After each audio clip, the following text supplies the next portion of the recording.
Hello, everyone. Welcome to Wingcat Sports. And it's our Big Ten breakdown, basically with Michigan and Michigan State. But there's a lot of other stuff going around in college football that happened this week. Um, that we're going to talk about. But the post game to Michigan and Michigan State going on. Michigan losing to Washington, 27-17, very close to our score predictions. Yeah. So I mean, it's kind of what we expected. I thought maybe they could pull it out, but You said 27-24? I think I said. Yeah, I think I said 27-24, and you said 27-24. You had Michigan winning, though, right? Yeah, and Michigan winning. But did I have Michigan winning? no, you had Michigan losing. That's right. At least I was right there.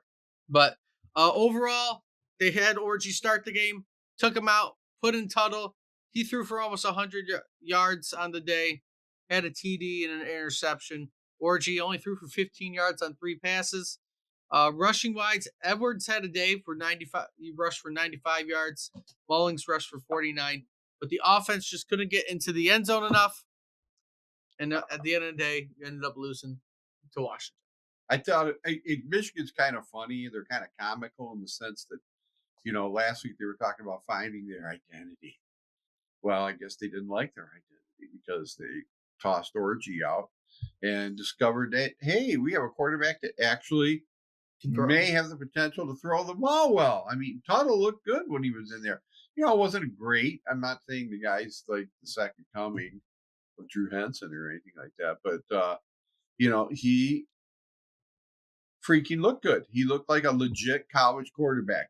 And now they got 2 weeks to get ready for Illinois. A week to get ready. Well, I guess 2 weeks. They're not playing this weekend, you said. Yeah, right. I'm playing this week. So they got 2 weeks. Get ready, and I think Tuttle might make the difference. I'm actually positive. I'm actually in a very more positive mood, good state of mind when it comes to Michigan, because I didn't think they were going to do much this year. I certainly didn't think they were going to be in the playoffs. I thought 8-4 was where they were at, and I think they have a legit shot to be 8-4. I think they can beat Illinois. I think they can beat Indiana. I don't think they're going to beat Oregon or OSU, and those are their other 2 losses. So that would be 8-4, I believe. So. Yes, but overall, does Michigan's defense going to keep up with Washington? They got their revenge from last year, losing in the national championship.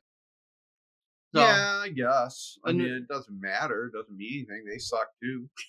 So they have sucked. Yes, they're not going to go anywhere. But Michigan is ranked number 24 now, which I agree with. I think that's fine. That is fine. They do not belong in the top 10 or even in the top 15. And then moving on to MSU, it's what we expected. At least they only lost by 3 touchdowns. Right. Only 3 touchdowns. 31-10 in Oregon. So pretty much. Yeah, so yeah, I mean, they're not anywhere near Oregon, so that's kind of unfair to even. Honestly, expect. Childs just didn't. He didn't even have a bad day. He was 10 for 17, 154 yards. Whoever their other quarterback was 5 for 5. Tommy Schuster. Childs or just they did replace Childs. Take him out. They might have taken him out at the end of the game, but I mean, Schuster was 5 for 5 for 37 yards. So hey, look at that. Way to go! Perfect game, just like Jared. But rushing wise, they had no rushing yards. This is probably why they struggled. No rushing yards. Practically 59 yards total. Oh, so that's probably why they struggled. Because passing wise, they had a decent day, almost 200 yards. He just didn't run the ball at all. Oregon, though, they threw for 264 yards, ran for another 213. So, Michigan State wasn't going to do that. A legit powerhouse. They got 2 teams in the Big Ten right now that you can say are legit powerhouses, and that's Oregon and Ohio State. Now, like I said, when they play each other, when do they play each other? What? Oregon and OSU. Well, now you can make me go to OSU's schedule. Let me go to OSU. Ohio State doesn't get that. I'm pretty sure they do. I think they play them next week. That'd be great. Next week, 2 versus 3 in Oregon. I'll actually watch that game and not cheer for either one because I can't stand either team. But bright side this week for both Michigan and Michigan State is it is your bye week. There is no games this week inside Michigan because they're all on bye. Michigan State's on a bye? Michigan State's on a bye.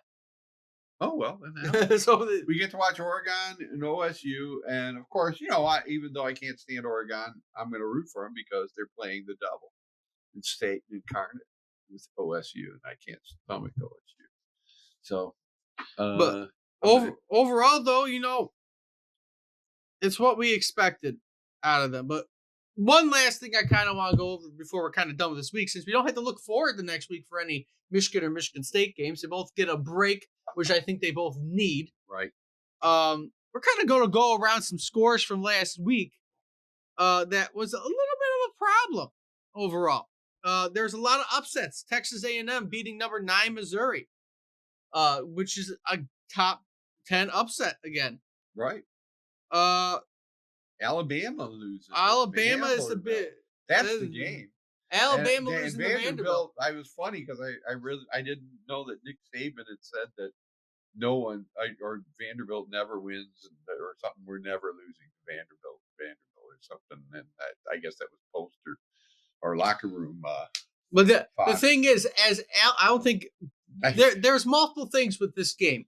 First off, Vanderbilt has never beat a top 5 opponent in their history before that game. Until now. I don't think they beat. I don't think they have beaten Alabama in like 40. I don't think they have beaten Alabama in like 40 years. That's probably the greatest win in the history of their school.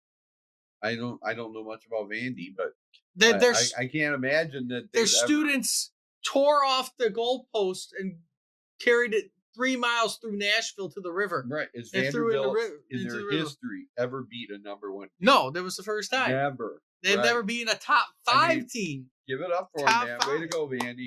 And you did it against my second hated team, Alabama. Minnesota ended up beating USC, who was 11. Right. Cal almost beat Miami. They only won by a point. They had to come back. 35 down or something like that. There was a lot of upsets this week that kind of shocked the college football world. A lot of ranked opponents being knocked off. But it is surprising about like who won and who didn't last week, because there was just so many random wins happening that you wouldn't have expected to happen. Now, there's some teams that probably deserve to be ranked right now that are not ranked, but I'm just going to go through any other surprising games that I can catch before we move on to the top 25 that has been massively shaken up from. How far did Alabama fall? I think they fell to 8. Okay. I'm just double. We fell like 14 spots or something. I'm just double check. Oh yeah, another big one that happened this week. Arkansas beating Tennessee. Woo! Number 4. The Hogs, the Razorbacks, man. So that shook up a little bit of what was going on. But overall, that's kind of where there was a lot of surprises happening. So looking at the AP top 10, let me bring it up real quick. That way we can accurately have who is the top 25. So number 1, Texas. Back to number 1. Yes. Ohio State is they undefeated, Texas? Yes. Okay, they deserve it. Ohio State, number 2. Oregon's number 3. Penn State is number 4. Georgia has moved up to number 5. We got 3 teams in the top 4. We got 3 teams in the top 4. Wow. Miami is at 6. Alabama drops to 7. Tennessee drops to 8. Ole Miss is at 9. Clemson is now in the top 10 at 10. Notre Dame sitting at 11. Iowa State moves up to 12. They're technically tied at 11, but they have them ranked 12th. That's a tie. They have a few ties this week, which I don't think I've ever actually seen put in AP polls. LSU is 13. Undefeated BYU, which would be in the college football playoff currently as the ACC. No, not the ACC division winner, because that would be Miami. But they're currently in the college football playoff. BYU at 16 or 14. Texas A&M Wait a second. How at many 15, teams are in the playoffs? 12. Okay. But I think they get an automatic bid because they win their thing. Okay. I think they're the automatic bid, but I'm not 100%. There might be a couple group of 5 teams in there. Texas A&M at 15, Utah at 16. 17 is Boise State. 3 teams tied at 18, undefeated Indiana, Kansas State, and Oklahoma, with who each have one loss. Missouri at 21, Pittsburgh at 22, Illinois at 23, Michigan at 24, and SMU at 25. So Ooh, far, there's a couple. SMU. There's a couple teams that could be ranked. A lot of people are getting excited for the Army versus Navy game because both of those teams are undefeated on the year. Really? Army and Navy are Can either one of undefeated. them be in the playoffs? They could be in the playoff They allow Army or Navy in? because they're in a conference. They could be the Group of Five Wow. decision. The Army versus Navy game at the end of the year could technically be a conference Could championship actually be game. worth something. It could be a Okay. conference championship game. That's crazy. All right. Do they both still run the Wishbone? I believe that's what Army was running this week. The triple option. Pretty sure that's what they were running this week. But I used to love that on those college games. I ran that play all the time. Triple option. but overall, Army and Navy, they're both undefeated. I mean, and that's their possibility to be part of the college football playoff. Because they beat up on Tulsa. They beat Tulsa this week. Army did 49-7, and realistically, they don't play anybody decent. So if they're playing well, you're playing East Carolina. You have a game against 1-4 Air Force, North Texas, and then here's your test for them to get ranked. They're going to go play Notre Dame. That would be your test. If Army beats Notre Dame, Wow. they would stay undefeated. And then obviously after that, they play UTSA and then an Army Navy game at the end of the year. For Army against my team Notre Dame, man. And I'd like to see that. And then the Navy, it's the same thing. They beat up on Air Force. They're playing Charlotte. When do they play near Notre Dame? They play Notre Dame on the 26th. So in 2 weeks, they play. Notre Dame could lose to Army and Navy back to back. That would be hilarious. Even though I'm a Notre Dame fan, I would not be upset. That would probably knock Notre Dame out and push Army and Navy probably both to be ranked teams, which would be interesting to see. That would be. I don't know if I don't know if they've ever been ranked in the history of college football, but I'm not sure any of the service academies have ever won a national championship. I'm not sure. Maybe in the 50s and 60s.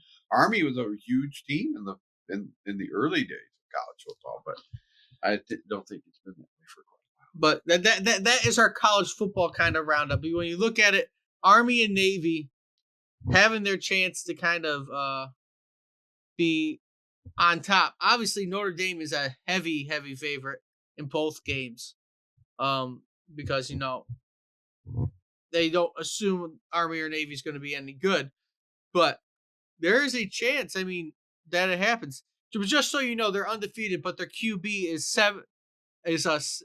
17 for 30 on the year with 380 passing yards through 5 games.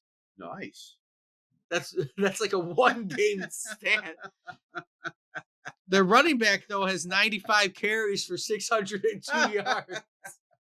Well, like I said, it's and 10 TDs. They are I'll running cheer for our service academies. But there's your college football roundup. It is a weird year. I don't think there's there's maybe Texas. There aren't a lot of really good teams. I haven't really watched OSU, and this next week I'm going to watch them because I'm interested in seeing how 2 of the best teams in the country look against each other. But so that's just the interesting thing right there. Is if it's a good game, they might not drop very much. If both teams play their asses they're off, 2-3, so I would expect as long as it's close, they might just switch. But with all that being said, if you'd like what you see, like, comment, subscribe, share the video around. Let us know what you think about the college football world. There's a lot going on with it right now. And until next time, hope to see everybody soon.